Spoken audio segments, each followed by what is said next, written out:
Hey mamas, it's Ashley here from encouragefoods.com, where I help moms just like you find time and fulfillment through cooking. Today's video is a different type of video. This is a video that I'm going to be calling a recipe for success. I am making this video because I put a poll out about what do you want more information on, and a lot of you said, I want to learn how to be a better cook, and I was like, I got you. So that's when we coming out with every single month a recipe for success video and talking to you about a topic that I think is going to help you with being a better cook and cooking better. So today's video is all about how do you actually get the mindset of being a better cook. Alrighty, so the first secret is we believe in ourselves. I mean, honestly, that is the first and foremost thing of being a good cook, is you have to believe that you are a good cook, and you have to believe in yourself that even if you aren't the best cook, that you know that you are trying to do your best and that you believe that you can do better and you push forward in doing that. So that's the first secret, is this: you have to get out of your mind that you are not a good cook. You have to believe in yourself and say, although I might not be the best right now, I'm trying my best, and the more that I practice, the better I'm going to get. We know practice makes perfect, as they say. And so if the more that you cook, the better you're going to get at it. And you can only do that if you believe in yourself, because if you don't believe in yourself, you're not going to get into the kitchen, because it's not going to be that important to you, and you're going to be like, why am I even in here? So the first thing you want to do, mama, is make sure that you believe in yourself when you're in the kitchen. No more saying to yourself, I don't like to cook. That is the first tip. No more saying that, because when you say that, you plant this seed of doubt in your head that you don't enjoy this, you don't like it, so then you're not going to be good at it at all, because you don't even like doing it. So you want to kind of scratch that sentence or that statement, and you want to make sure that you're feeding yourself positive thoughts, and you're actually, even if you say, even if you could say something as in, I may not enjoy cooking right now, but I feel like I'm going to get there, instead of being like, I don't like cooking. It's just a tip for you. And it's a really important tip, because mindset is very, very huge when it comes to being a good cook. The second secret to being a good cook is we experiment and we try new things.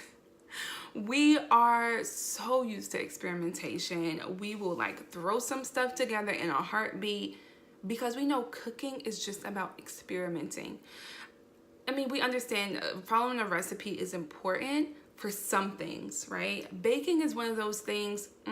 Don't just go off and try to bake something, because it's probably not going to turn out right.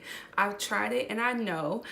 But in terms of cooking dinners, or even lunches or things like that, or breakfast, those things that don't need to be baked, you can experiment with those things.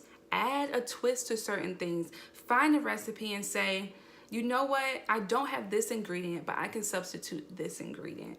That helps you become a better cook, because you start to know, well, this is what I need versus this is what doesn't work well in certain recipes. And it really helps you so much. So make sure that you experiment. Make sure you experiment. Make sure you try new things. Make sure that you don't get so stuck on, well, the recipe says this, so I have to do it this way. No. You don't have to do it that way. The recipe is a guide. I want you to say that with me. A recipe is a guide. It is not the end all be all. You can tweak things depending on what you have. You don't have to just go out to the grocery store because you don't have breadcrumbs.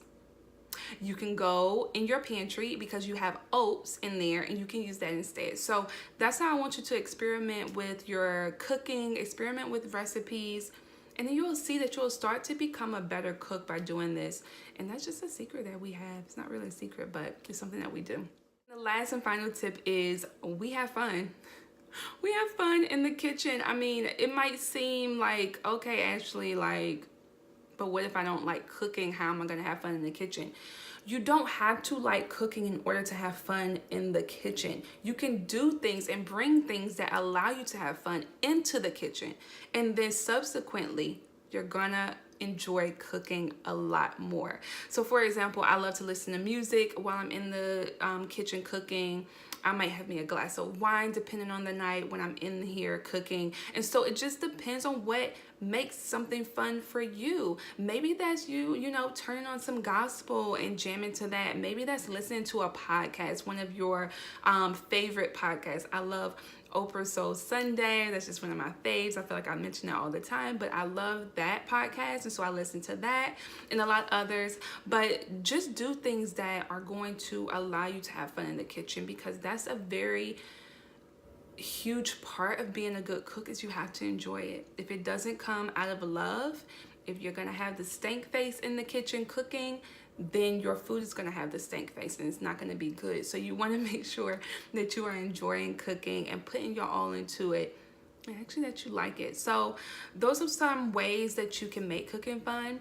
And honestly, those are just the 3 secrets of being a good cook. Those are the 3 things that you just want to try out and do this week. Make sure that you try those things out. Make sure that you actually try to change your mindset and believe in yourself that you can actually cook better and you can be a better cook, a home cook, and that you can feed your children and your family meals that they actually like and don't have to force themselves to eat. But then also make sure that you also have fun in the kitchen. Make sure that you are having fun, bringing things in that will be fun for you. You know, another thing that just came to mind is talking to like your spouse or your kids. That's a really great thing that's fun for me to do when I'm in the kitchen, because it distracts you to a certain extent. Make sure you don't get distracted enough to where you're burning your food, but it can distract you for that time and help you get through it and help you enjoy it more.